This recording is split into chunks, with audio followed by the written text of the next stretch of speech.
सो hey everyone, इस video में मैंने फेस ड्राइंग किस तरह से होती है और जो प्रपोर्शंस होते हैं हमारे फेस को उसे कवर किया है। उससे मैंने एक रियल टाइम वीडियो बनाया ताकि आप मेरे साथ इसे बना सको। तो स्टार्ट करते हैं।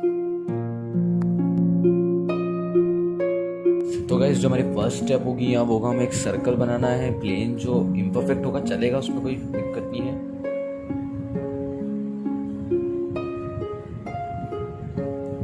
सर्कल आप अगर इम्परफेक्ट बनाओगे से बिल्कुल परफेक्ट सर्कल बनाने की बिल्कुल ज़रूरत नहीं, आप फ्री हैंडली बना सकते हो क्योंकि मैं लास्ट में उससे मिटाना ही होता है, तो ज़्यादा कोई दिक्कत नहीं है। और सर्कल के लिए एक टिप ये है कि आप इसे फ्री हैंड बनाना, तो जब भी बनाओ ना फ्री हैंड कोई भी शेप, तो आप उसे शोल्डर से कंट्रोल करा करो।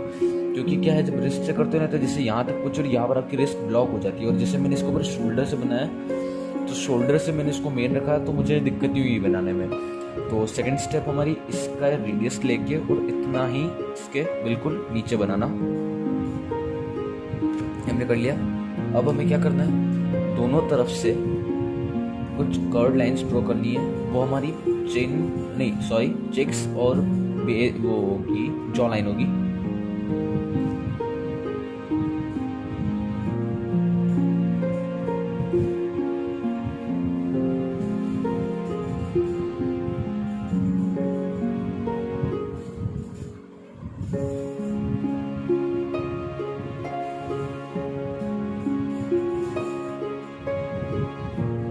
आप है ना जो ये गाइडलाइंस बनाते हो तो हमेशा लाइट बनाना, क्योंकि हमें इससे मिटानी पड़ती है जब हमारा स्केच कंप्लीट हो जाता है। तो अगर आप उससे ज़्यादा डार्क बनाओगे तो आपको ही बाद में दिक्कत होगी, इसलिए इन्हें लाइट ही बनाना। जैसे मैं बना रहा हूँ, जैसे मेरे को मिटाने में बिल्कुल दिक्कत नहीं हो रही है, ये आसानी से मिट रही है। इसके बाद ये हो जाने के बाद आपको एक सेंटर से बिल्कुल एक लाइन खींचनी है इस तरह से।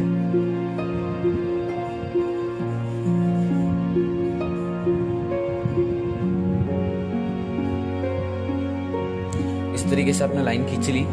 उसके बाद अगर आपको इन दोनों का सिमेट्री देखनी कि ये दोनों बिल्कुल सेम है या नहीं है, तो इसके लिए आपको एक ट्रिक बताता हूँ कि आप जस्ट क्या करिए, अपनी शीट को रोटेट कर लीजिए कुछ इस तरह से। तो यहाँ से आपको एक ऐसा व्यू मिलता है कि आपको आसानी से पता पड़ जाएगा कि यहाँ कुछ है कि नहीं सिमेट्रिकल।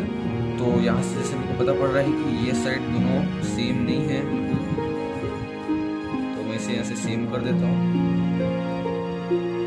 अभी ऑलमोस्ट मेरे को लग रही है सेम हो गई है।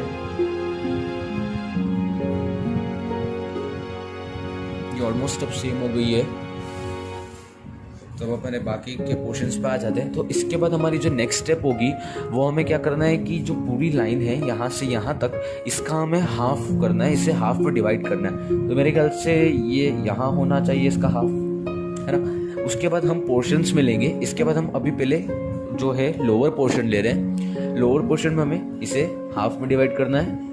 हाफ में डिवाइड करने के बाद इस पोर्शन को भी हमें यहाँ से यहाँ तक इसको भी हाफ में डिवाइड करना है और हॉरिजॉन्टल लाइंस इसमें ड्रॉ करनी है हमें इस तरीके से। इस तरीके से ये लाइंस अलग अलग हमारे जो फेशियल फीचर्स है उन्हें वो डिस्क्राइब करेगी। तो अब वो अपर पोर्शन, इसको आपको 4 इक्वल पार्ट्स में डिवाइड करना है। तो इसका सेंटर लगभग यहाँ होना चाहिए और ये हमने इसे कर दिया 4 इक्वल पार्ट्स में, हमने इसे डिवाइड कर दिया।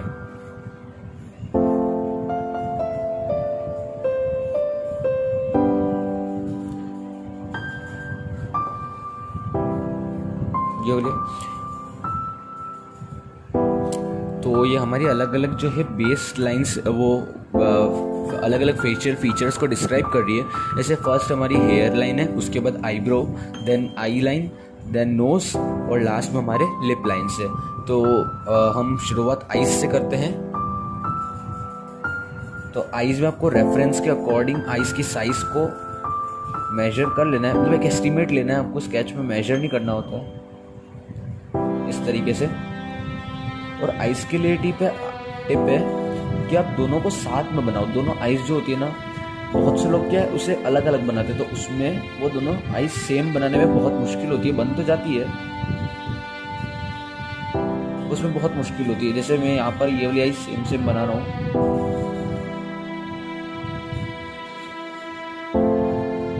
देखा, मुझे ज़्यादा मुश्किल नहीं, क्योंकि हमें आसानी से जब हम कंटिन्यूसली कोई चीज़ बनाते हैं सेम अगर, तो आसानी से बन जाती है, तो उसमें कोई दिक्कत नहीं होती है। ये हो गया, आइस को कंप्लीट कर लेते हैं।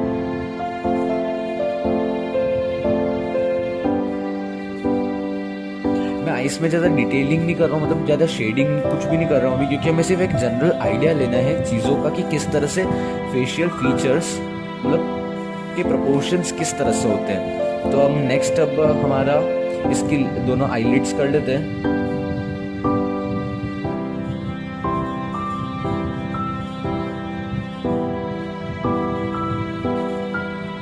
तो हमारा जो नोज है, अब जो आईज के जो इनर एजेस है ये और ये, यहाँ से आपको एक मतलब दोनों में से इस तरीके से कुछ लाइंस ड्रॉ करनी है स्ट्रेटली डाउनवर्ड। उसके बाद इन दोनों के बीच में क्या होता है, जनरली जो प्रोपोर्शंस होते हैं इन दोनों के बीच में अपनी नोज होती है। आप रेफरेंस के अकॉर्डिंग अपनी मतलब जो भी नोज आप ले रहे हो रेफरेंस के अकॉर्डिंग, कई बार बाहर भी होती है इनके, तो आप एकदम इस पे स्टिक मत करना, आप एडजस्ट कर सकते हो इस तरह की गाइडलाइंस है। मैंने इस वीडियो को रियल टाइम में बनाया ताकि अपने साथ बनाना चाहो तो भी आप उसे बना सकते हो, तो उसमें को कोई टेंशन होगी नहीं, एकदम आराम से बनाया वीडियो, देख लेना। अब हम आईब्रो लाइन करेंगे फटाफट से। तो आईब्रो लाइन के लिए में जो एंडिंग पॉइंट है वो हमें मिलता है इस पॉइंट को एक लाइन से मिलाने से। तो यहाँ पर ये आईब्रो का हमारा एंड पॉइंट हो जाता है इस तरीके से। तो हम आईब्रो बना लेते हैं नॉर्मल, उससे पहले भी हो सकती है, ठीक है। मतलब जो आपके आईब्रो है, तो आप बिल्कुल ये नहीं कि रेफरेंस अगर वहाँ तक नहीं है फिर भी हम वहाँ तक आईब्रो ले जा रहे हैं, तो उस चीज़ के मत करना। आप थोड़ा फ्लेक्सिबल हो सकते हैं अपने स्केचेस में। ये हमने ये बना दिया फटाफट से।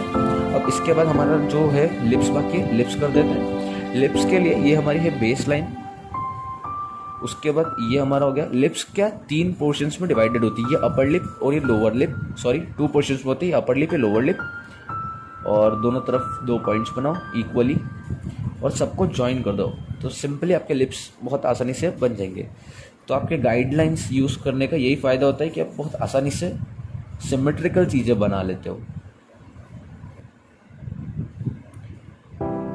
जैसे कि ये हमने अभी बना लिया हमारा लिप्स आसानी से,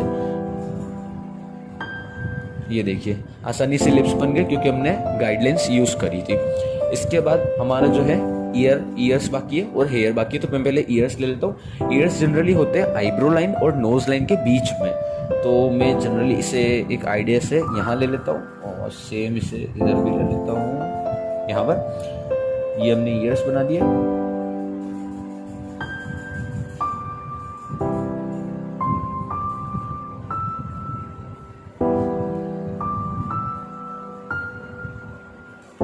ये थोड़ा सा ये छोटा हो गया, ये वाला इसे एडजस्ट कर देते हैं। ये हमारा ईयर्स एडजस्ट हो गए हैं। उसके बाद हमारा लास्ट जो है हेयर्स बाकी, हमारे हेयर लाइन से हमारे हेयर्स चालू होंगे। तो ये इसे फ्री हैंडली आपको कुछ इस तरह से बनाने हैं। मैं एक जनरल आइडिया दे रहा हूँ, ये मैं सिर्फ इमेजिनेशन से कर रहा हूँ, मैंने कोई रेफरेंस नहीं लिया है इसमें, तो मैं बस एक इमेजिनेशन से एक बनाया जा रहा हूँ।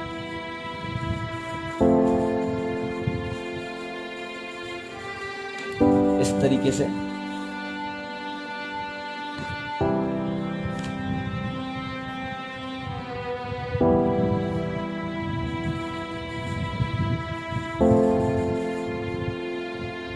क्या होता है ना, हेयर्स हमारे स्कल से थोड़े ऊपर होते हैं क्योंकि हेयर्स में वॉल्यूम होती है, तो आपको वही दिखाने के लिए इसे स्कल से थोड़ा ऊपर साइड ड्रॉ करना है। नहीं तो हमारे जो हेयर्स की जो स्केच होता है वो बिल्कुल 2D दिखेगा, तो हमें वो नहीं दिखाना, इसलिए हमें इसकी थोड़ी सी volume as per the reference आपको उसे ड्रॉ करनी है।